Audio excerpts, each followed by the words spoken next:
ॐ श्री गुरवे नमः। ॐ शान्ति शान्ति शान्तिः। गुरुर्ब्रह्मा गुरुर्विष्णु गुरुर्देवो महेश्वरः। गुरुर्साक्षात् परब्रह्म तस्मै श्री गुरवे नमः।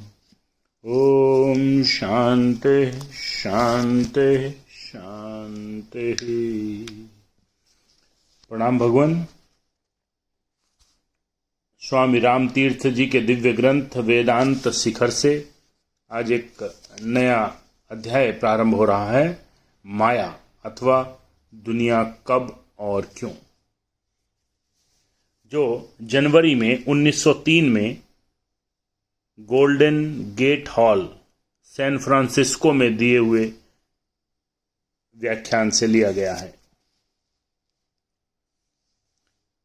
स्वामी जी का संबोधन है, महिलाओं और सज्जनों के रूप में ए माया के शासक, नियामक और अधिनायक आत्मन।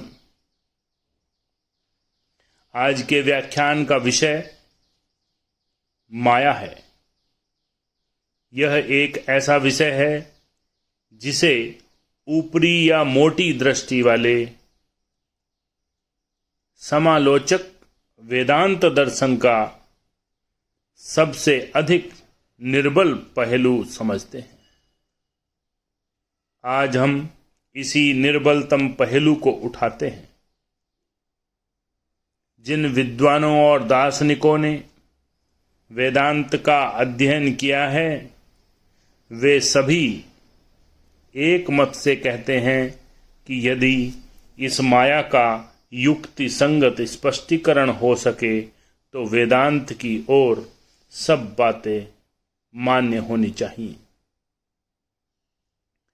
वेदांत की अन्य हर एक बात अत्यंत स्वाभाविक, स्पष्ट और स्वच्छ, हितकर और उपयोगी है। वेदांत के विद्यार्थियों के रास्ते में यह माया एक बड़ा अटकाव, एक बड़ा भारी रोड़ा है। यह एक बहुत बड़ा विषय है। इसकी पूर्ण विवेचना के लिए केवल इसी विषय पर कम से कम 10 व्याख्यान होने चाहिए।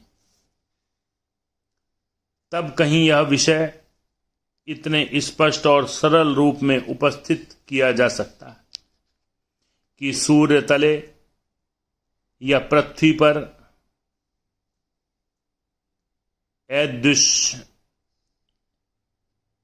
ऐदृश्यक कोई शंका, संदेह या प्रश्न बिना संतोषजनक समाधान के न रह जाएगा।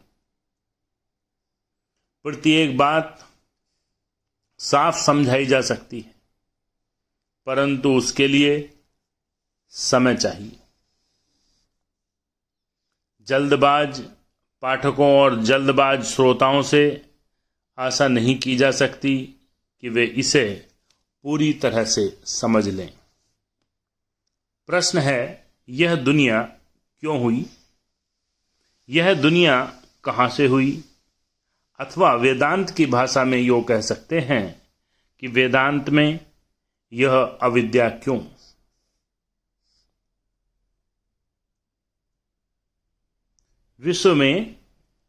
विश्व में यह अविद्या क्यों? आप जानते हैं कि वेदांत की शिक्षा में यह विश्व मिथ्या, केवल देखने मात्र माना गया है।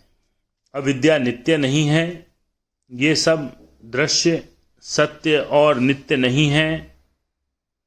यह अविद्या जो इस दृश्य जगत का मूल कारण है, अथवा यह माया जो इस संपूर्ण मैं और तुम रूपी भेद, अनैक्य और पार्थक्य की जड़ है, यह अविद्या, यह माया शुद्ध स्वरूप आत्मा को क्यों वशीभूत कर लेती है?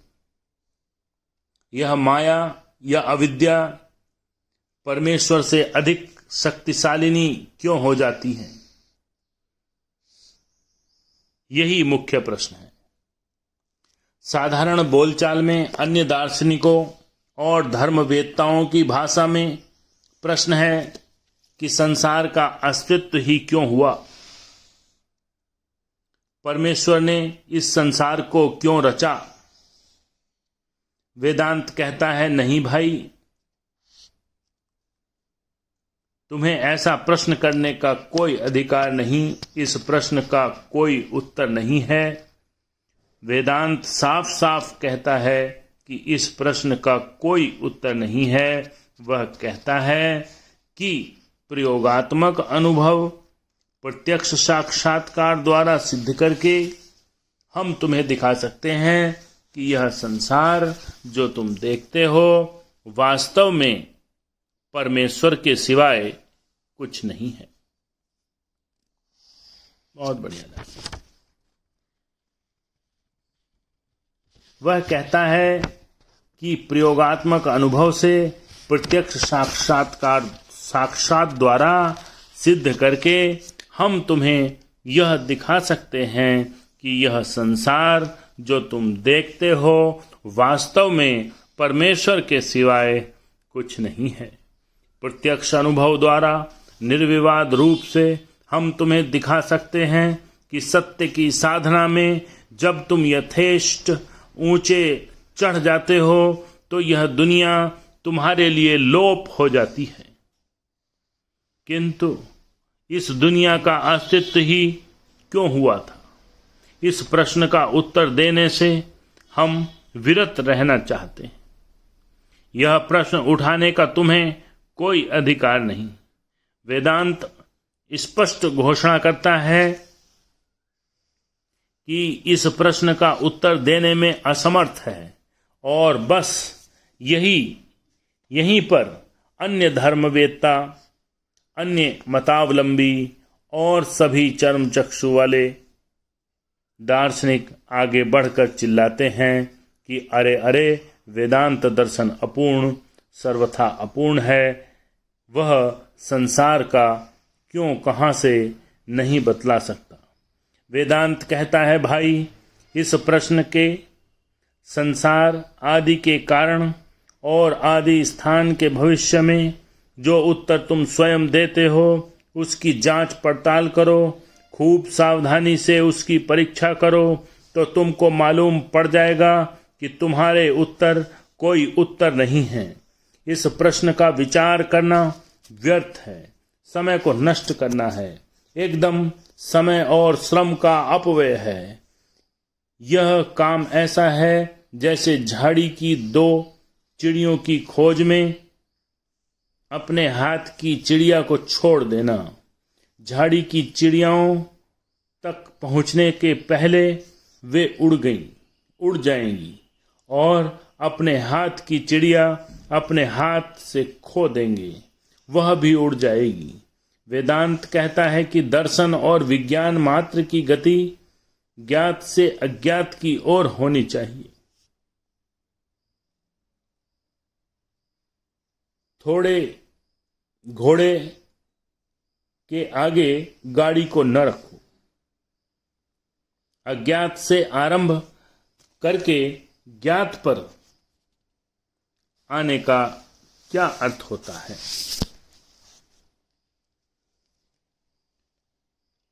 इससे आगे कर लेते हैं भगवान। ओम शांति शांति शांति।